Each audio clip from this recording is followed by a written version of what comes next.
Hello, everybody. Yeah, I'm finally getting time to sit down on this Canada Day weekend on Sunday, which is kind of incredible because I just finished Halo on, was it Wednesday morning or Thursday morning? I am talking about the TV show. So this one for me, I actually thoroughly enjoyed it. Uh, I've talked to a few buddies of mine from work, uh, and it's kind of getting, I guess, mixed reviews. Some like it, some don't. But one of my coworkers was actually one of the ones that said I should. A couple of my coworkers actually were said that I should really watch it. So here we are. I have completed the first season now, and I'm really looking forward to what they're going to do with the show now going into the second season. Because yeah, the very last episode, oh my God, Master Chief just absolutely annihilates everybody when Cortana takes over his suit. But I just thought I should probably get that because that was like one of the very best action scenes in this show. And he has the other Spartans who are protecting him throughout the entire show as well. So also really cool. And when he takes his chip out, that basically makes him a mindless puppet for this Dr. Halsey. He starts to, he starts to dream when he touches the Covenant artifact, but they're not really dreams. I guess they're more memories. So I guess he's like the chosen one, or and the Covenant called the girl that was with them. What was it? Well, I'll find her name here in a minute if this loads. All right.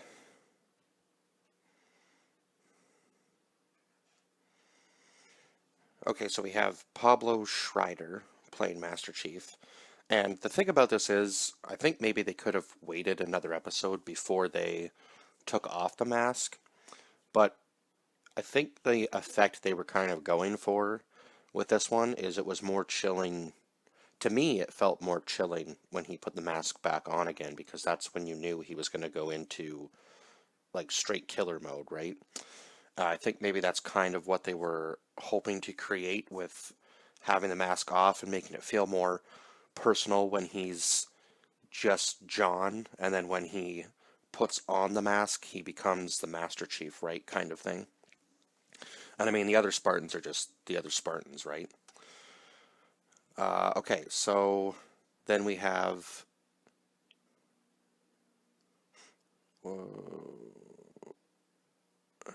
Oh, yeah, okay, so Natasha Kolzak played Riz 028. So obviously we know Master Chief is 117. And then Bentley Kalu played Vanek, so he's 134. And then Kate Kennedy played Kai, and she was 125. So, and then we have this Quan Ha character who was played by Yaren Ha. So I guess she kept her last name for the show. That's pretty cool. And is that Olivia, or is that actually Olive Gray? That's okay. It's spelled like olive, so that's very weird. I hope I'm pronouncing that right, and it's not. It could be Olivia or it could be Olive. I'm not sure.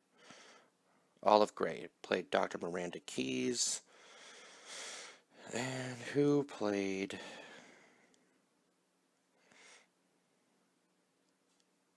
Oh, Jen Taylor played Cortana.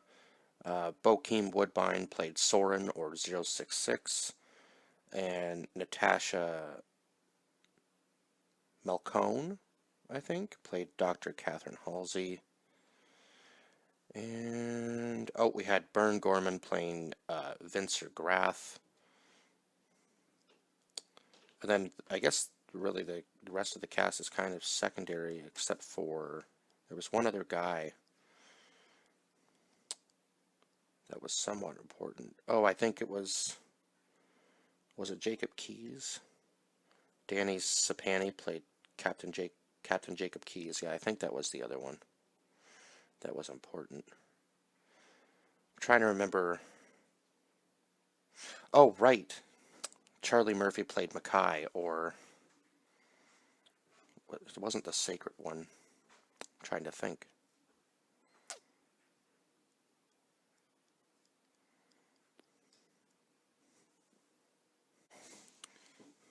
Okay, so I was just talking about Mackay, but I can't remember what the Covenant called her for the life of me, but I guess it's not really. You'll find that out when you watch the show anyway. So I'm just going to go with her normal name, Mackay, for when she comes onto the planet that John's on, and they have this connection. Because when John goes to visit his longtime friend that they worked together when I guess they were just Marines, growing up to become the Spartans. I guess the Spartans kind of get chosen like the best of the best or whatever. So obviously John was, I guess, ahead of his time, or it's kind of confusing because it's almost like they were already, like the four of them were already chosen, but they still put them through the Marine program and all that, just to make them seem like, I guess, they were accomplishing something, even though Halsey had kidnapped them when they were children, and had a clone replace them. And the clones obviously don't survive very long. They end up dying off after I can't remember the exact period of time they said, but yeah, they don't live for a very long period of time, that's for sure. So I guess Master Chief first has the visions or whatever long before they even go to Madrigal to save Madrigal from the Covenant. And I guess the Spartans weren't necessarily the nicest of people either, because I guess before the Covenant, Madrigal was fighting the USNC. So that means they were fighting the Spartans, and Spartans killed them based on the orders they were given. So I guess the Spartans just kill whoever they're told to, and they don't ever really think about it. So until Master Chief touches the artifact and has these visions, he doesn't really start to question anything until that point. He's just a trained killing machine under the orders of Dr. Halsey and whoever else is in command. And oh crap, I forgot to say Miranda Keyes' no, it wasn't her mother. I guess it was her commanding officer, played by Shabana Azmi, played Admiral Margaret Paragonsky. Yeah, that was right. Okay, and she's the one who's trying to get Halsey out of her program and get Miranda in, which does eventually work. And then obviously Halsey is. Well, we think Halsey is going to be arrested for her crimes, and turns out she actually sends in her clone, and then we find out that Halsey is Miranda's mother, and that I believe, yeah, we know who her father is, Captain Jacob Keyes, obviously, and yeah, I guess Halsey was her mother, so that was a big plot twist. I was like, oh my god, how in the heck did they end up doing that? And I guess when Master Chief or I guess when John and Mackay touch the artifact, I think they get transported, just because of their connection, they get transported to the actual ring, and that's what the Covenant are actually trying to find. So yeah, there's that, and then obviously when he goes to visit his friend, and I can't think of the name of the planet now. I had them all down in my head. I should have written them down, but yeah, when he goes to visit Soren on the planet that Soren ended up escaping to, and I guess he had lost his arm when they were still in training, I suppose. So I guess him and John were going to escape together, right? But John was already too far gone by that point, I guess, that he only gave Soren 5 minutes to get away by himself, which wasn't even close to enough time. And I guess Soren tells me he was chased down through a whole bunch of space and then eventually had to fend for himself, and he ended up where he is now. And he's kind of like the leader almost, and he still has some of his armor, I guess, but I don't know if he has the helmet. So, but he did remove his chip a long time ago as well, and he says to John that he should do that too. And now that John's having the visions, right, he kind of, I guess, is questioning whether that's a good idea or not. But he does eventually do it, and then obviously Kai follows his footsteps, and so I'm interested to see whether the other two, Vanek and I can never think of her name, Vanek and Riz, will do the same thing as well, just because. And obviously throughout the season, so that's where he takes Quan Ha, was to Soren. And Soren is supposed to protect her throughout the season, but then he ends up leaving her back on Madrigal. But then when he realizes that Vanek has upped the... It was Vanek, right? Where is he? Good grief.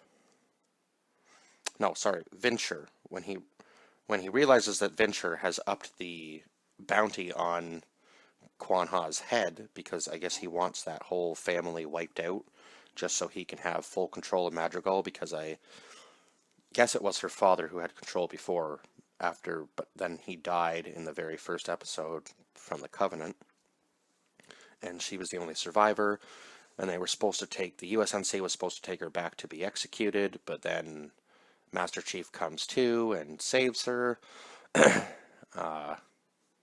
yeah, and then takes her to Soren. I'm just kind of putting the pieces all together again now. And then we obviously have the Covenant coming in to try to get the artifact in the last episode, but they're not able to. And Cortana takes over Master Chief's body because he says that's the only way. Because if she has control and he touches the artifact, he won't have the visions. But if he has control of himself, he can't take the artifact with him, right? But yeah, the action sequences in this show were absolutely fantastic. I don't want to, yeah, I don't know what else I should really give away. I don't want to give too much away, right? Because some people might not have watched the show yet. It's even getting really mixed reviews on IMDb. Like, a lot of people are rating it really low. However, maybe some people who are watching this haven't ever like played the games before. I just thought this was, now apparently this doesn't follow the games or the books, but I mean, I feel like it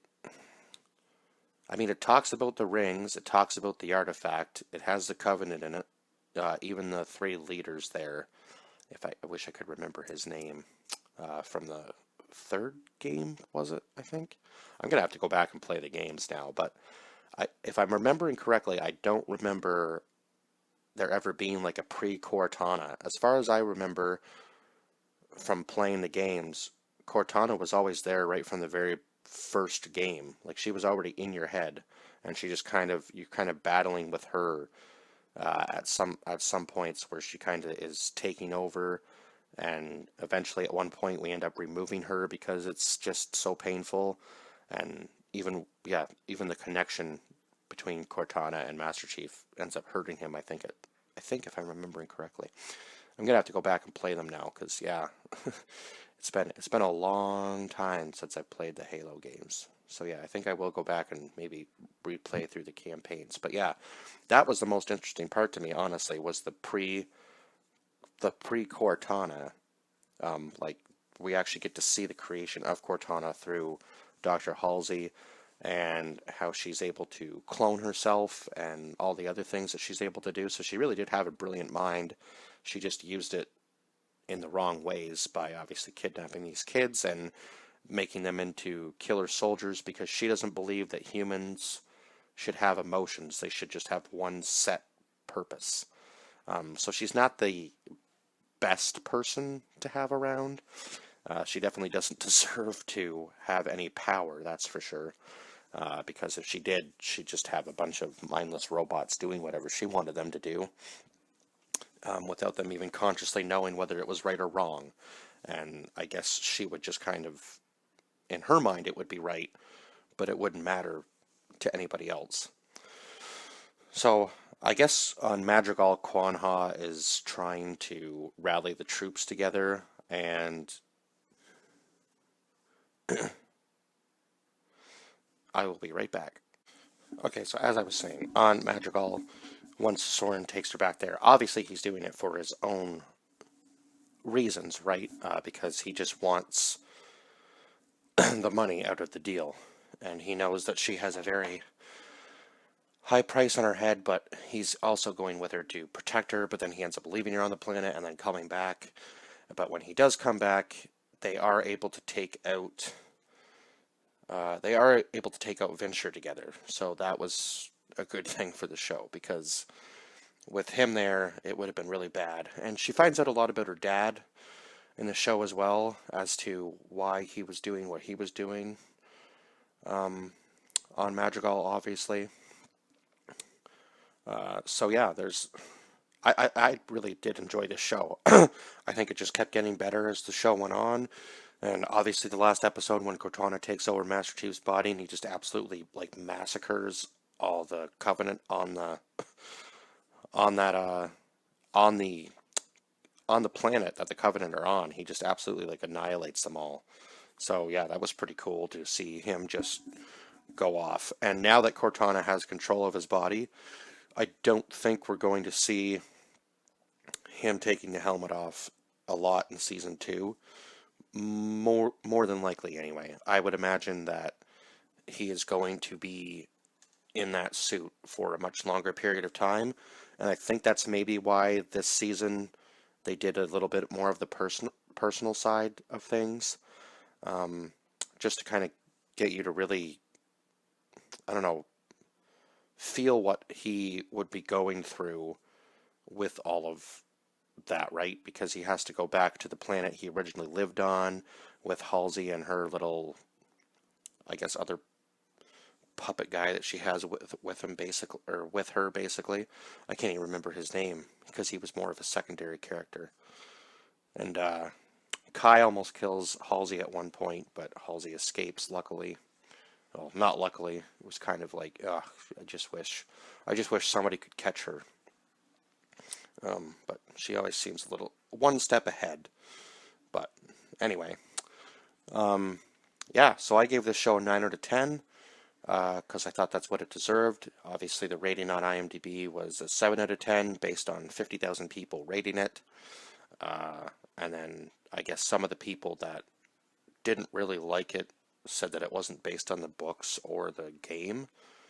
But I mean, there are, if I'm remembering correctly, there are bits of the game in here. And I believe at one point we even saw a Sentinel on Madrigal when Quan Ha was having visions of her father. So there's kind of little things in there that you really have to pay attention to and catch, because if you don't, yeah, you're gonna miss a lot, I think. And this is one of those shows where a lot of the episodes, if I was getting tired through them, I would literally just go back and restart them the next day, because I was like, this show, I have to pay attention to this show and really grasp all of what is happening, because there's two different stories, right? There's Quan Ha's story and there's Master Chief's story.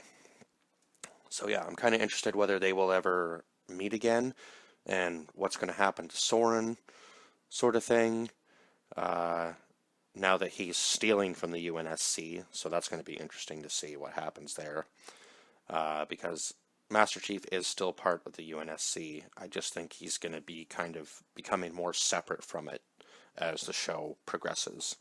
And yeah, other than that, I think that's pretty much it that I can really talk about for this show. So I guess I will see you guys.